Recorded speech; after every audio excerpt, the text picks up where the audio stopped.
Hello दोस्तों, स्वागत है आप सभी का हमारे YouTube चैनल पे।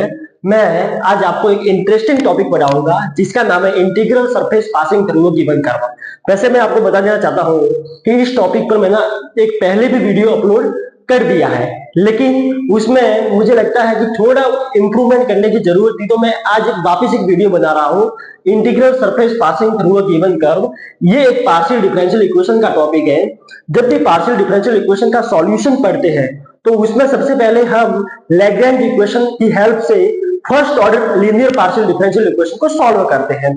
तो वो यहाँ पर मैं आपको टॉपिक नहीं बताऊंगा, क्योंकि वो टॉपिक भी मैंने ऑलरेडी कवर कर लिया है, तो आप उस टॉपिक को भी देख सकते हैं।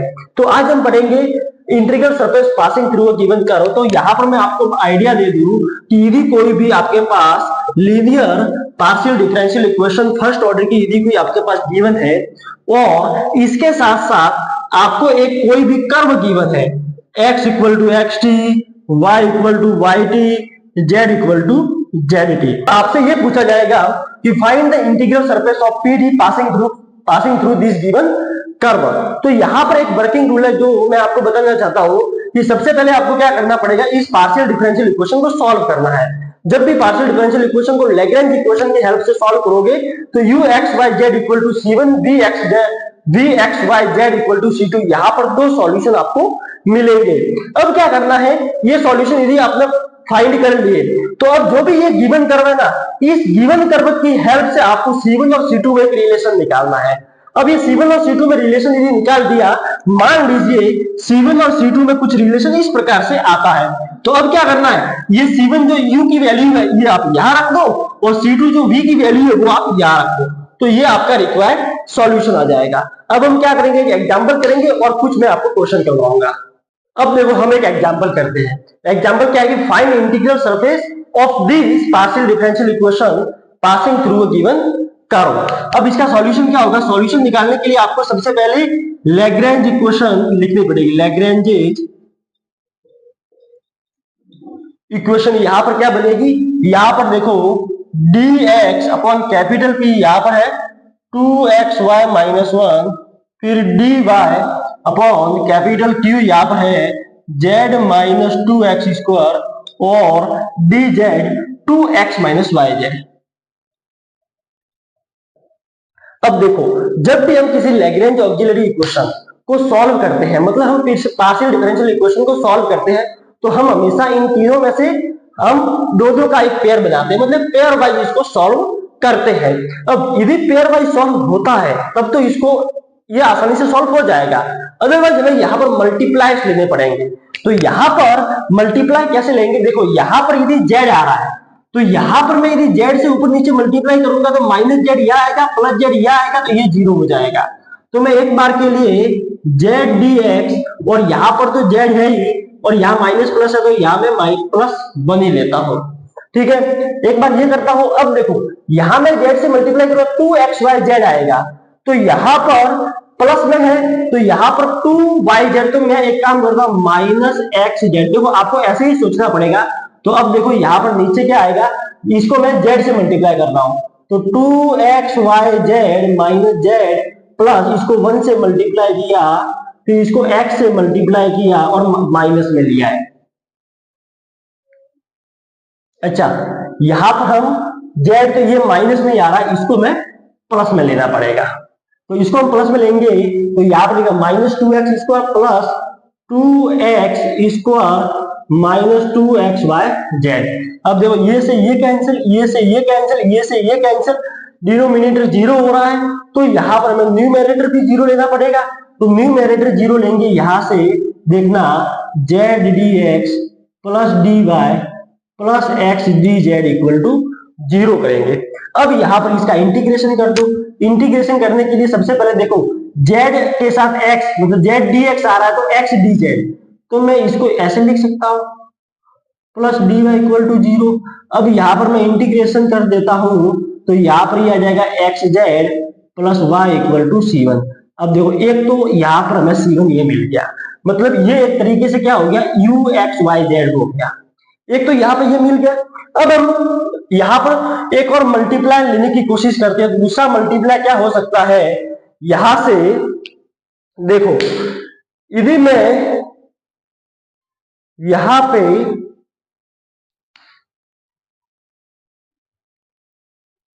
X d x plus y d y plus d z by 2 करता हूं, मतलब यहां पर यह किया कि मैंने इसको x से, तो इसको भी x से मल्टीप्लाई करवाना पड़ेगा, तो 2x square y minus x plus इसको y से मल्टीप्लाई करवा दो तो y z minus 2x square y. अब मैंने 2 ये ऊपर भेज दिया है, तो यहां से plus x minus y z, तो देखो यहां से ये कैंसिल, वाई जेड से वाई जेड कैंसिल, x से x कैंसिल, तो डिनोमिनेटर जीरो हो रहा है तो न्यूमरेटर जीरो हो जाएगा, और न्यूमरेटर जीरो होगा यहां पर, तो देखना x d x plus y d y plus d z by 2 equal to zero. और यहां से हम यदि इंटीग्रेशन करके चलते हैं तो क्या आएगा, यहां पर x square by 2 plus y square by 2 plus z by 2 equal to C1। तो यहां से हम 2 को इस साइड भेज देते हैं, तो x square plus y square plus 2 z नहीं आएगा, जेड इक्वल टू C2 ले लेते हैं, हम यहां पर C2 ले लेते हैं। तो यहां पर देखो U ये मिल गया, B ये मिल गया। तो सबसे वर्किंग रूल का जो पहला स्टेप था कि सबसे पहले हमें पार्शियल डिफरेंशियल इक्वेशन को सॉल्व करना होगा, तो ये तो हमने सॉल्व यहां पर कर दिया, हमने U और B यहां पर हमें मिल गया, ये क्या है, ये अपना V है। अब दूसरा स्टेप क्या था कि आपको जो भी कर्व दिया हुआ है उस कर्व को आपको इसमें यूज करना है। तो हम क्या करेंगे, हम इसको मान लेते हैं इक्वेशन फर्स्ट और इसको मान लेते हैं इक्वेशन सेकेंड। अब यहां पर हम क्या करेंगे, फ्रॉम फर्स्ट, ठीक है, और यहां पर हम कर लेंगे फ्रॉम सेकेंड। फ्रॉम फर्स्ट मतलब x की वैल्यू 1 और y की वैल्यू 0, x की वैल्यू 1 और y की वैल्यू 0, z यहां पर गिवन नहीं है तो हम z ही रखेंगे। तो x की वैल्यू 1 है तो 1 into z, z plus y 0 है इक्वल टू में C1 मिल जाएगा। यहां पर देखो हम सेकंड ये है तो x की वैल्यू तो 1 है, तो 1 प्लस वाई 0 दिया हुआ है plus z equal to C2 आ जाएगा।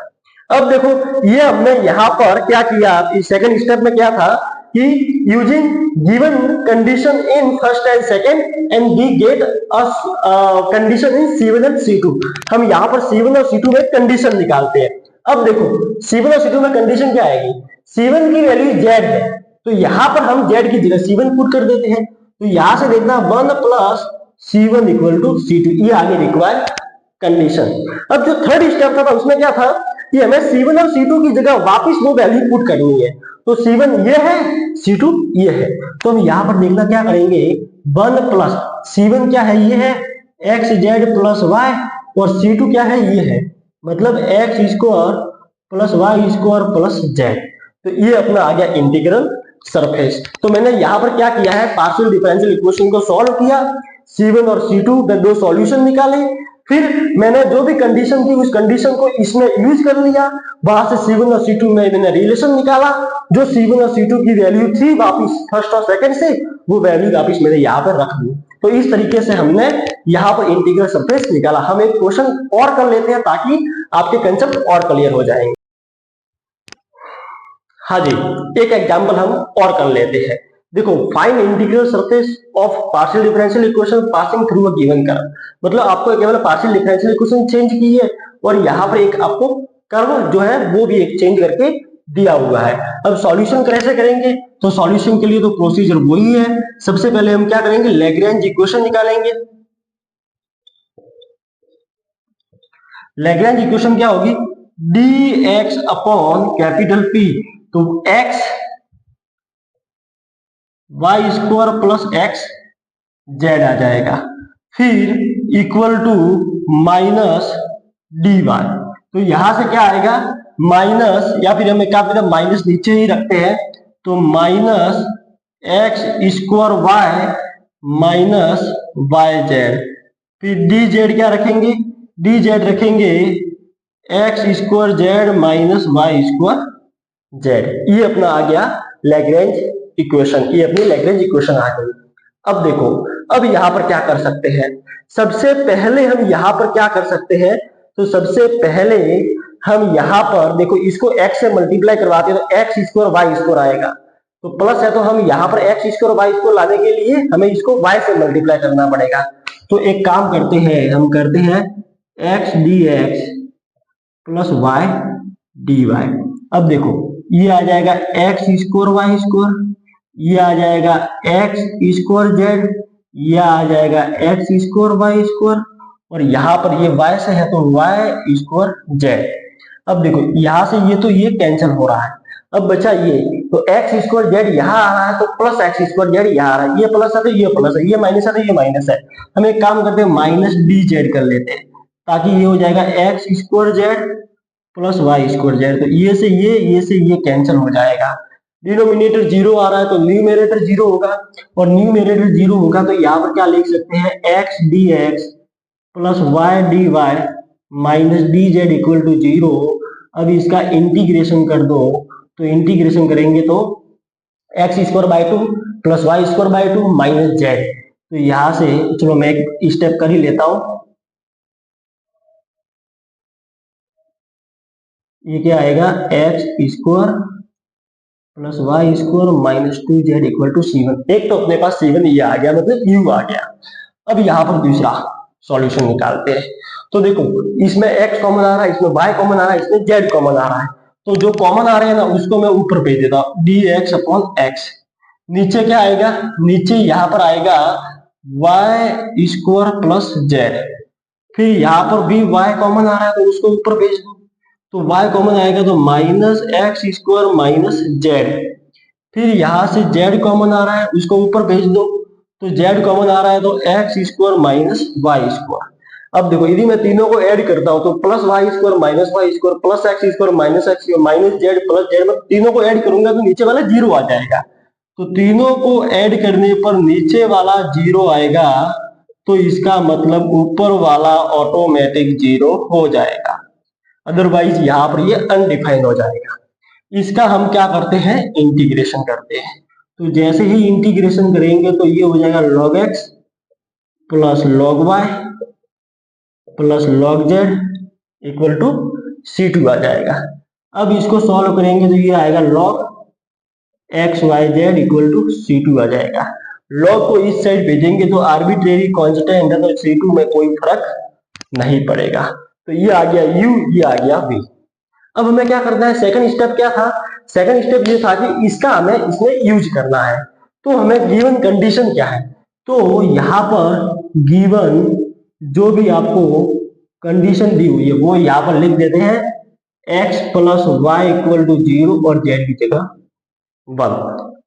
अब यहाँ पर क्या करेंगे, कैसे यूज करेंगे, वहां पर तो पहले एग्जांपल में तो क्या दिया हुआ था, आपको x की वैल्यू 1 और y की वैल्यू 0 दे रखी थी तो हमने डायरेक्टली पुट कर दी थी, बट यहाँ पर z की वैल्यू 1 जो है वो तो डायरेक्टली पुट कर देंगे, बट x प्लस वाई 0 आ रहा है, तो हम यहाँ पर क्या करेंगे, हम एक काम करते हैं, यहाँ पर अपने सहूलियत के लिए x को t मानते हैं तो y हो जाएगा माइनस टी। ठीक है, अब मैं एक काम करता हूं, यहां से मैं इसको मिटा देता हूं ताकि अपने पास स्पेस बन जाए, यहां से हम मिटा देते हैं इसको। अब देखो ये हो गया, अब हमें क्या करना है, यहाँ पर इसको पुट करना है, तो जैसे ही एक्स स्क्वायर की जगह मैं यहाँ पर पुट कर रहा हूं, मतलब यहाँ से ये फर्स्ट है और ये अपना यदि सेकंड है तो मैं वापिस वही जैसे कि from first and from second.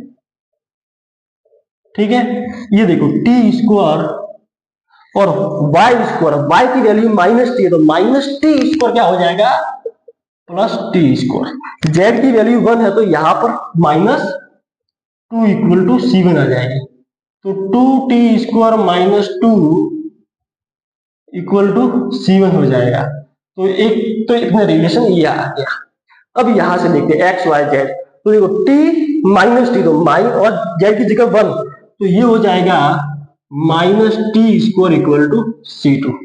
अब एक काम करते हैं, ये टी स्क्वायर की वैल्यू यहां पर रख देते हैं, जैसे कि यहां पर यदि हम देखें तो टी स्क्वायर क्या आएगा, माइनस C2 आएगा, तो ये टी स्क्वायर यहां रख दो तो देखना माइनस 2C2 माइनस 2C1 हो जाएगा। तो अपने पास ये आ गया C1 और C2 में एक रिलेशन। अब C1 और C2 में रिलेशन आ गया है तो हम C1 की वैल्यू ये रख देंगे, C2 की वैल्यू ये रखेंगे। तो अपने पास जो मेन जो सॉल्यूशन आएगा, जैसे कि हम यहाँ पर C1 यहाँ पर है एक्स स्क्वायर, मैं पहले इसको लिख रहा हूँ, ठीक है, कोई दिक्कत नहीं है। X square plus y square minus 2z equal to -2। C2 क्या है, एक्स वाई जेड और फिर -2। तो ये अपना जो होगा वो क्या आएगा, मेन सॉल्यूशन आ जाएगा। अब जैसे कि मान लीजिए आप किसी कंपटीशन एग्जाम की तैयारी कर रहे हो, तो कंपटीशन एग्जाम की तैयारी यदि कर रहे हो तो आपको क्या दिया हुआ होगा, ABCD ऑप्शन दिया हुआ होगा। अब वहां पर आपको कैसे करना है कि आपको यदि कंडीशन दे रखी है, तो ये कंडीशन जो भी ऑप्शन है उस ऑप्शन में से यदि जिसको सेटिस्फाइड करेगी वो उसका सॉल्यूशन हो जाएगा। तो जैसे कि z की जगह 1 यहाँ पर पुट करते हैं, x square plus y square, मतलब x की जगह t और y की जगह -t रखते हैं और z की जगह 1 रखते हैं, तो आपको ये वैल्यू बराबर मिलनी चाहिए। तो देखो यहाँ पर हम यदि इसको देखें तो यहाँ पर देखना, ये तो अपना सॉल्यूशन तो आ गया है मैन। अब मैं केवल यहाँ पर आपको बता रहा हूं कि एक्स स्क्वायर की जगह टी स्क्वायर फिर वाई स्क्वायर की जगह टी स्क्वायर -2 है। तो यहाँ पर देखो क्या आएगा, -2 तो t -2 तो 2t स्क्वायर -2। देखो ये और ये दोनों बराबर आ रहे हैं, तो ये जो है ना वो मेन सॉल्यूशन है। तो आप ऐसे भी कर सकते हो डायरेक्टली ऑप्शन को डिस्कार्ड करके, बट यदि आप यूनिवर्सिटी का एग्जाम दे रहे हो तो आपको यहाँ पर प्रूव करके बताना पड़ेगा। तो ये है इसकी मेन मेथड। तो उम्मीद करता हूं कि आप सभी को ये जो इंटीग्रल सरफेस है ये कैसे निकालते हैं आप सभी को समझ में आ गया होगा। यदि आपको ये वीडियो पसंद आया है तो इस वीडियो को शेयर जरूर कीजिए और मेरे चैनल को सब्सक्राइब जरूर कीजिए ताकि मुझे मोटिवेशन मिलेगा और भी इसी तरीके से कंटेंट पे काम करने के लिए। तो बहुत बहुत धन्यवाद सभी का।